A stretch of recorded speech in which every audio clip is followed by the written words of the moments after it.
বৃষ্টি শুরু হতেই শহরের অলি গলিতে জমতে শুরু করেছে জল।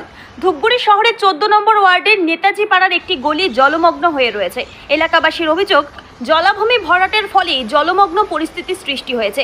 যদিও পুরসভার দাবি নিকাশি নালা তৈরি করার জন্য জায়গা দিচ্ছে না বেশ কয়েকটি পরিবার, যার কারণে এমন পরিস্থিতি সৃষ্টি হয়েছে। জানা যায়, নেতাজি পাড়ার ওই গলিতে বেশ কয়েকটি পরিবার বসবাস করে। অভিযোগ, বাড়িগুলির পাশে একটি জলাশয় রয়েছিল।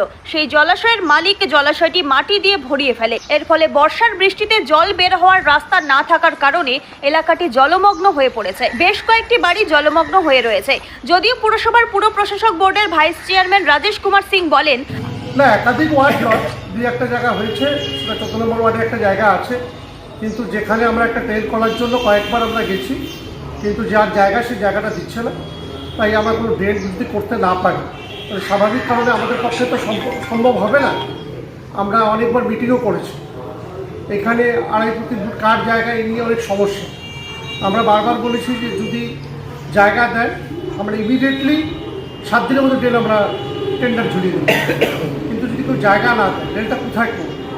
তাই দুই একটা জায়গায় এরকম বিক্ষিপ্তভাবে আছে, সেগুলো আমরা আবার ওদেরকে নিয়ে বসবো এবং যাতে প্রবলেম সলভ হয় সেদিকে আমরা লক্ষ্য রাখবো। ধূপগুড়ি থেকে ভাস্কর মোহন্তের রিপোর্ট, আমাদের টিভি।